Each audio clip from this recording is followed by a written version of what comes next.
Hi, my name is Matthew Bellisario. Thank you for coming by the BellisarioSonic YouTube channel. From the heart of the Deep South on the outskirts of Birmingham, Alabama, where we talk about music, records, do record reviews, interviews, and much more.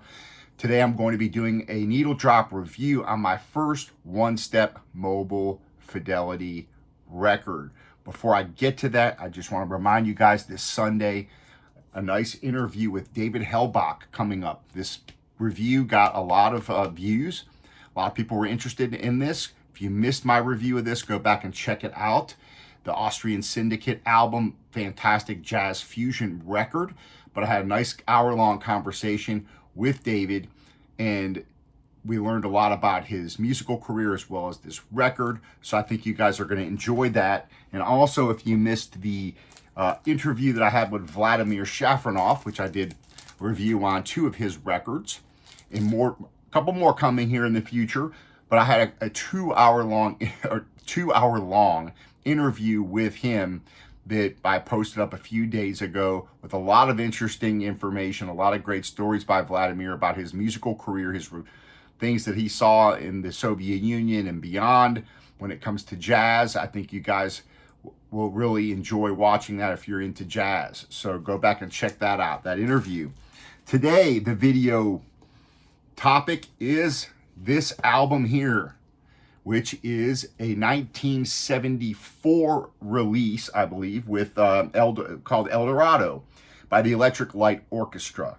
This happened to be on sale, and I went ahead and jumped on it because normally these are $125 a piece, which I would not pay that much for a record like this. I just wouldn't. However, it was on sale for $59. So I grabbed it quickly while I could because this is a really good record. In my opinion, ELO kind of picked up somewhat where the Beatles left off in 1970. This is a one-step source from the original master tapes, pressed on SuperVinyl, limited to 10,000 copies. The source was a 1/4 inch, 15 IPS, Dolby A analog master, which was brought to a DSD 256 file, then to analog console to the lathe. So it does come from the original master tape, but it does get converted to a DSD file and then cut according to their website.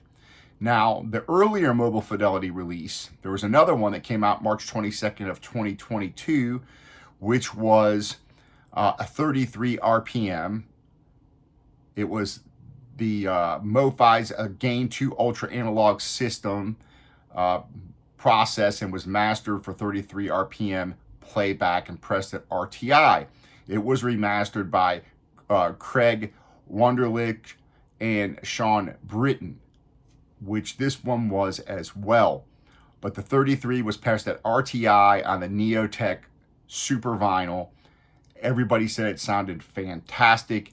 This is supposed to one-up that one. So this time around, this is a January 31st, 2023 release. MoFi will go ahead and make this a 45 RPM Advanced Ultra Disc one-step remaster. So there are 10,000 numbered copies.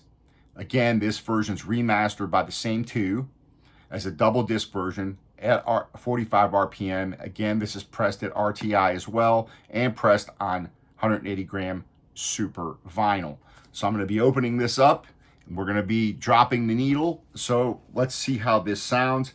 I've only previously had this particular album on CD, so I don't have an original to compare it to.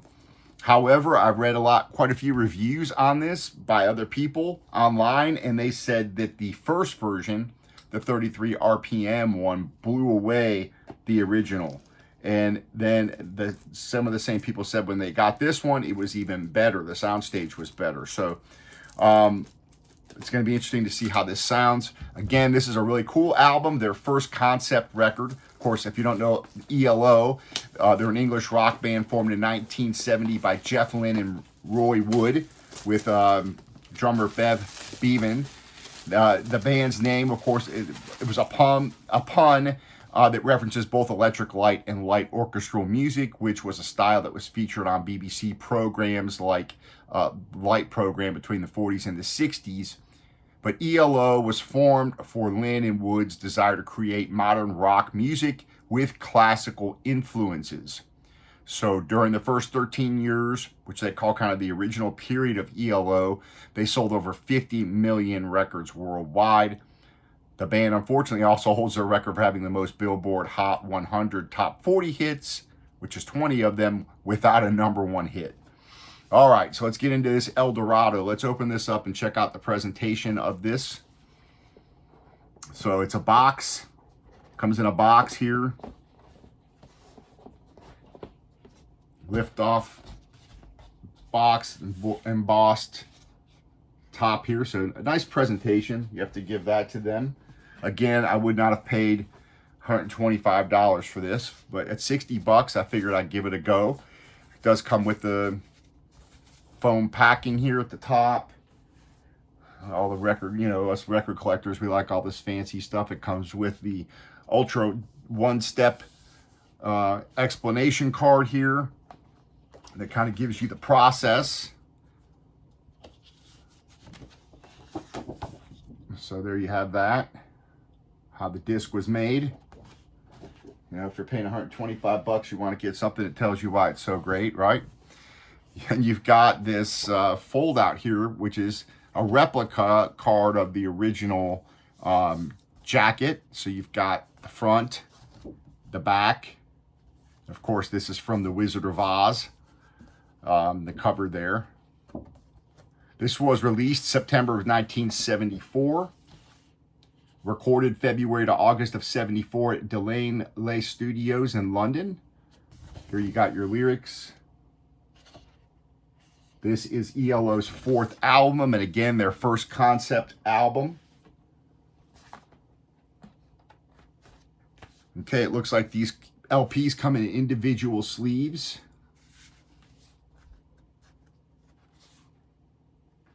So the record slides out. Let's see if we can get it out of here.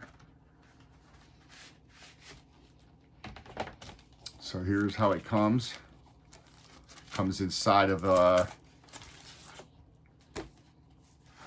just a piece of cardboard there that the record sits in. And then this is your MoFi record, which we'll take out and clean off here and drop on here. And then your second record comes the same way, with your foam backing here on the back of the box, and then you've got your second record here with the same cardboard sleeve inside. So pretty decent presentation, but you know, a lot of packing, a lot of material cost here that would drive the cost of the album up. In my opinion, this would probably do better in a gatefold, nice gatefold jacket like the Acoustic Sounds would come in. I think that would drastically lower the cost, get the box out of there, put it in a nice thick gatefold with the records, with your insert, and you could probably knock out half of your production cost here. That would bring the cost of this down. So that's just my opinion, which is, and again, why I probably would never pay $125 for one of these. But at 60 bucks, hey, give it a go. All right, so let's pull this out. Of course, again, this is the 4th band. The concept is not really, this is a concept album, but it's not really a story from beginning to end. It's more of about a daydreamer living in a fantasy world, kind of a loose theme. You do have real strings on this. And again, you can kind of see through the record there. You notice it's not pure black. It's this special super vinyl that Mobile Fidelity puts it on. So we'll see how quiet it is. It's supposed to be the quietest vinyl you can get. So we're going to find out. We're going to put on the Eldorado Overture and then go into Can't Get It Out of My Head, which I think was probably the biggest hit on this. And these look very clean. Just going to give it a wipe off here. So you have, instead of synthesizers and keys and things like that on here, you do have real strings. Jeff Lynne said that he liked the heavy chords. The daft ending where you hear the double bass players actually packing up their basses on one of the songs called Eldorado Finale, and because the band would not play past the allotted time that they were given to play, and they were packing up their basses while the end of the song was being recorded. So a little bit of trivia there. The Can't Get Out of My Head became their first US top 10 hit, and the album gave them their first gold record. So a little bit about that. I'll give you a little more trivia here on the record. I really like this album. I think it's one of those records where, again, it's kind of Beatles-esque. You got strings, you've got all kinds of things going on. Okay, it's got it dropped down. So far, very quiet. I mean, you don't even hear didn't even hear the needle hit the record.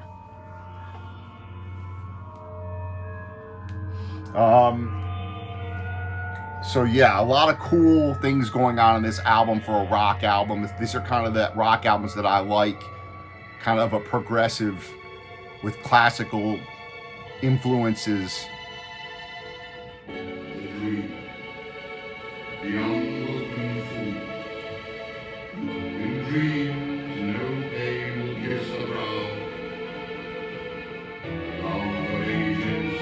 So you got Jeff Lynne on here, of course.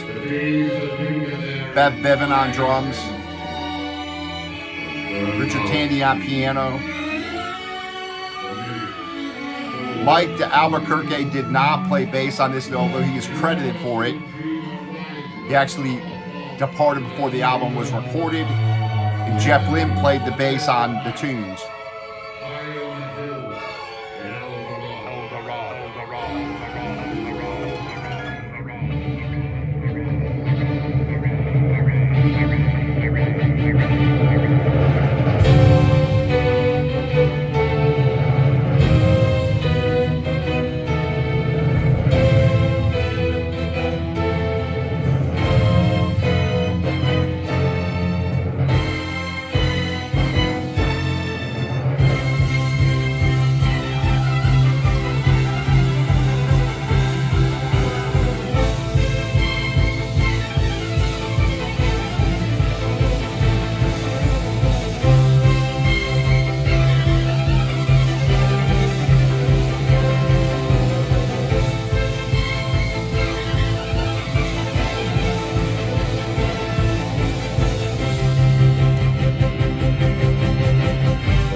Great use of effects on this album too.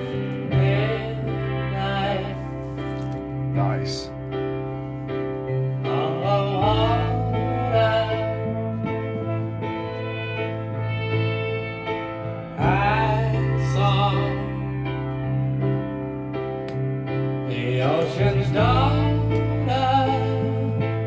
A couple little pops.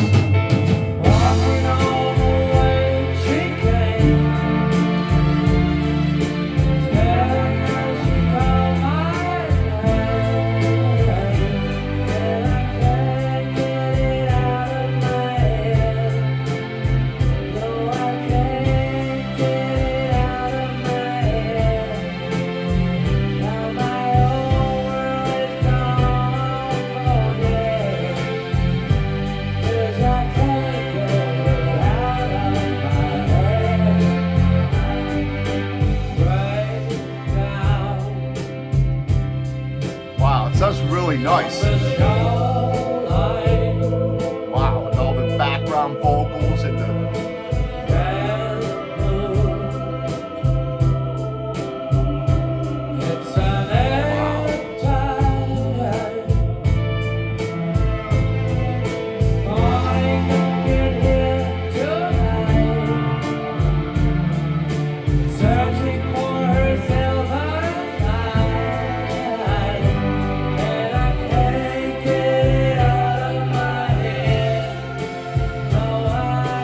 Sounds very nice. I mean, very warm, very wide sound stage. There's a lot of depth.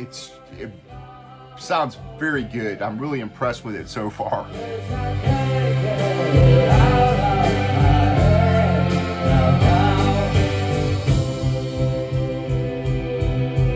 Nice little interlude here.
So you have a really nice bassy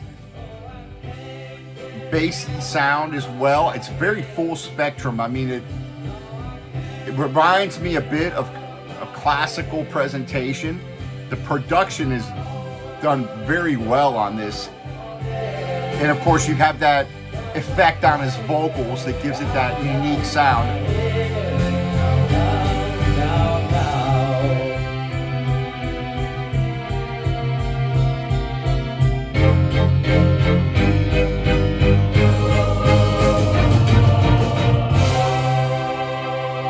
Nice. So that's the best that's ever, by far the best that this song's ever sounded.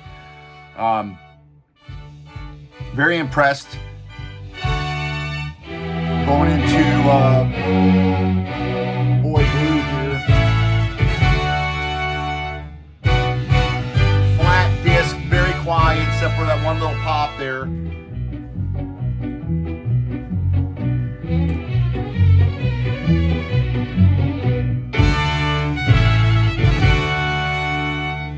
So what I'm going to do is bring this down. I'm going to flip it over so I don't can play a little bit off, you know, throughout this album. Again, on 245 RPM records.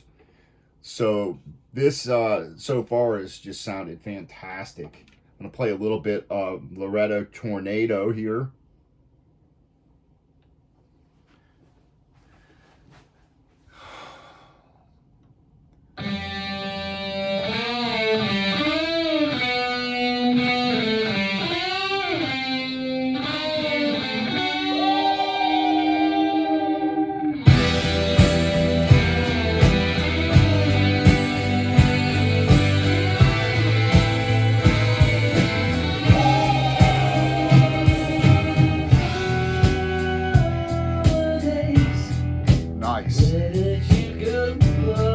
Very impressive sounding, I must say.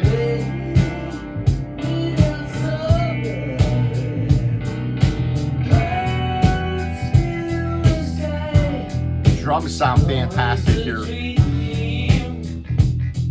little bit of synth over here.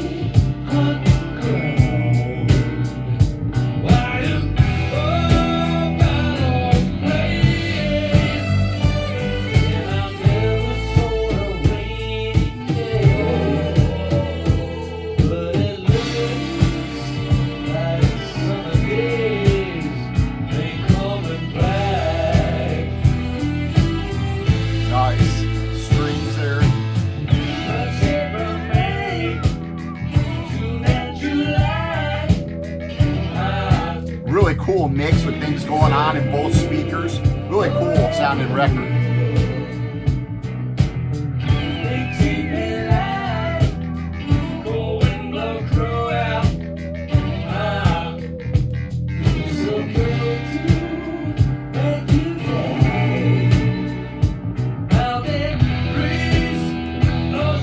a great album all the way through, you know. I mean, having this on CD, I listened to this album quite a bit. It's been a little while, several years, but coming back to this and hearing it like this is really a new experience.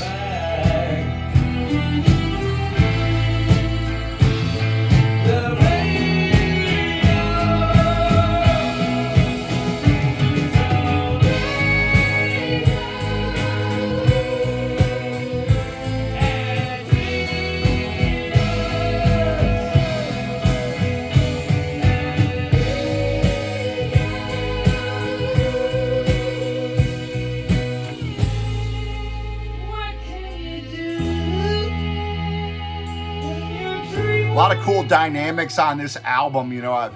You really hear that Beatles influence. I'm going to go ahead and pull off this now, put on the second record, make sure it's flat and all that good stuff. I appreciate you guys hanging out with me, giving the thumbs up, subscribing to these videos, and sitting down and hanging out and listening to these great albums with me.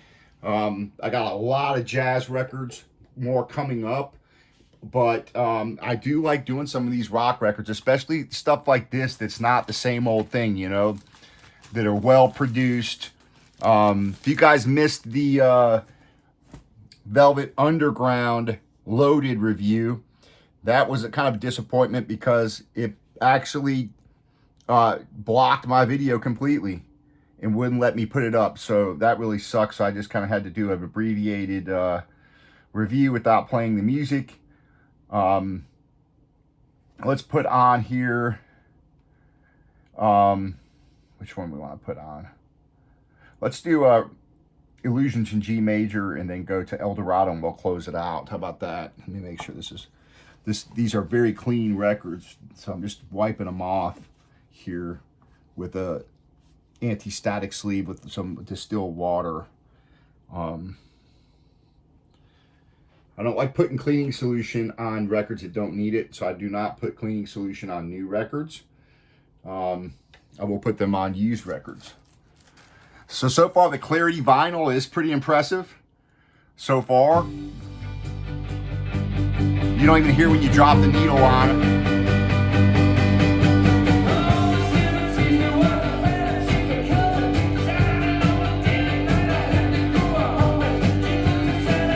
Again, it's on this transparent.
So again, it doesn't come with it comes with those two jackets the records slide in with these cardboard dividers that the record slides into, and then you have the album artwork here, which this cover was designed by a guy named John Cahey. It's a mirrored still frame of Dorothy's ruby slippers from the 1939 Wizard of Oz movie. And there you have the band, and there you have the lyrics, and then the back of the record. So the presentation is nice. I just think for the amount of money, I would rather have it in a gatefold and have it be less expensive, because you don't need a box and all this other stuff. It's just kind of cumbersome, in my opinion, and it just drives up the cost of this box. So again, if I wasn't able to pick this up for $65, I wouldn't have paid $125 for this. despite how good it sounds, which I think so far it sounds very good. So here we got Eldorado. We'll close out on this tune here. And I'll probably just put the records back in between these and just set them on top of the box in there instead of putting them back in those sleeves personally, so that they're easy to get in and out. I'll definitely be listening to this again.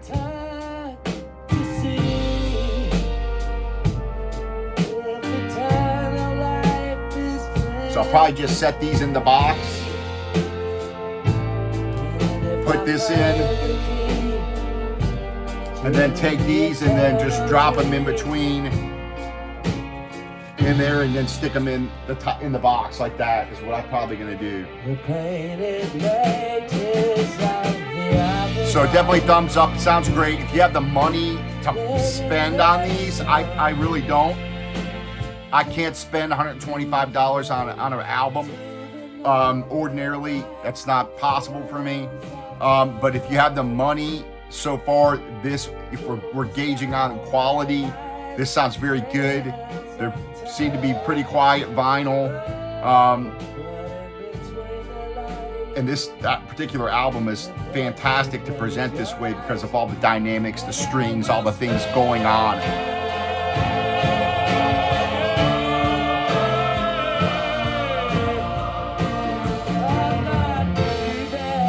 So we'll see you on the next video, folks. Thanks for joining me. A lot of jazz stuff coming up. Stay tuned. More interviews coming up.